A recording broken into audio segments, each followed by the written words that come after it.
Depuis plusieurs années, nos yeux se posent sur une réalité difficile.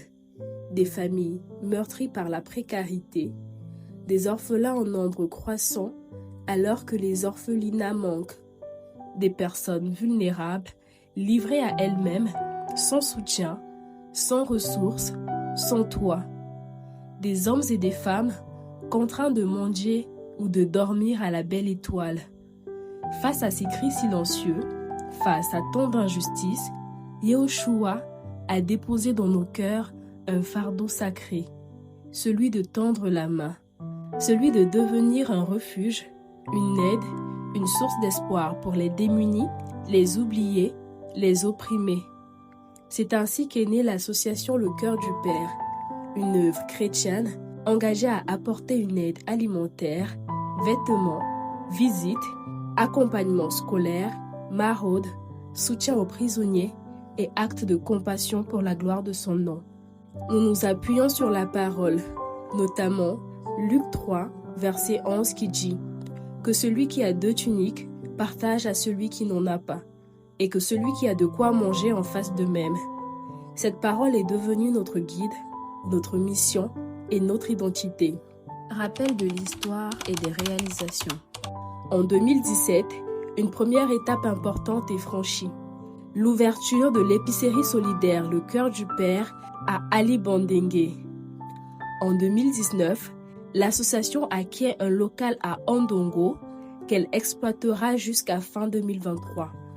En 2020, par la grâce d'Elohim, un terrain de plus de 900 mètres carrés à Essassa, au Gabon, devient la terre où s'enracineront nos projets.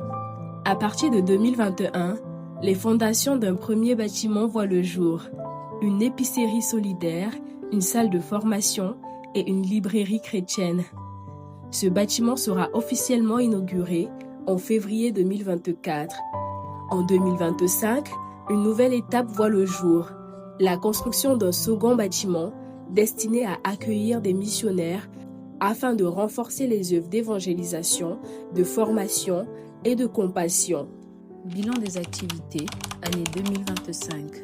En janvier 2025, le mois s'ouvre avec plusieurs réunions de travail, un repas fraternel et un temps de communion entre les bien-aimés dans le Seigneur.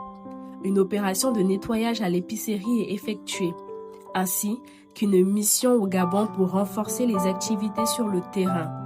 En février 2025, le mois est marqué par des réunions de coordination, le nettoyage du terrain, la réception des dons et plusieurs visites de soutien aux familles.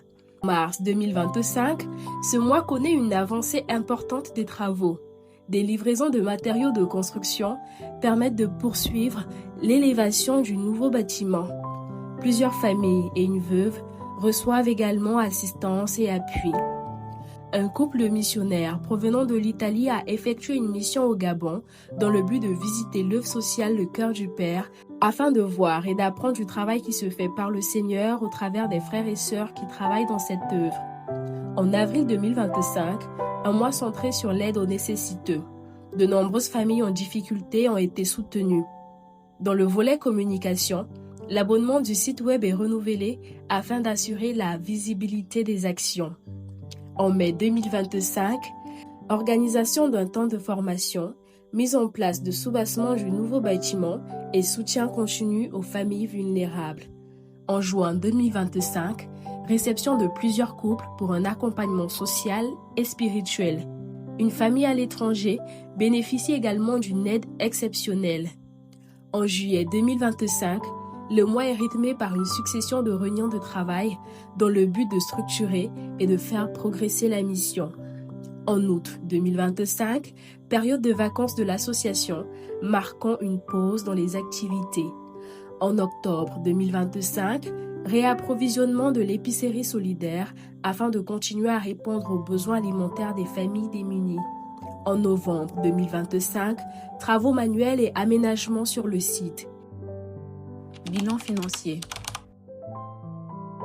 De l'année 2017 à 2025, nous avons perçu une somme de 57 294 082 francs CFA, soit 87 472 euros. Et pour le compte de l'année 2025, nous avons perçu une somme de 8 276 700 francs CFA, soit 12 637 euros. Projections et projets futurs. Pour l'année qui vient, plusieurs chantiers majeurs sont prévus. Réfection de la toiture, crépissage de l'arrière du bâtiment, mise en place de la barrière du site, aménagement des logements des missionnaires, décoration extérieure, jardinage, fleurs, bancs publics et espaces de repos. Ces projets témoignent de notre volonté de pérenniser l'œuvre, d'améliorer l'accueil des bénéficiaires et d'offrir un cadre digne de la mission que le Seigneur nous confie. En regardant en arrière, nous ne pouvons que dire « Ebenezer ». Jusqu'ici, l'Éternel nous a secourus, et en regardant vers l'avenir, nous déclarons avec foi, le Seigneur continuera d'ouvrir les portes, d'envoyer des ouvriers dans sa moisson et d'utiliser le cœur du Père comme un instrument de compassion, de transformation et de lumière. Que toute la gloire revienne à Elohim seul.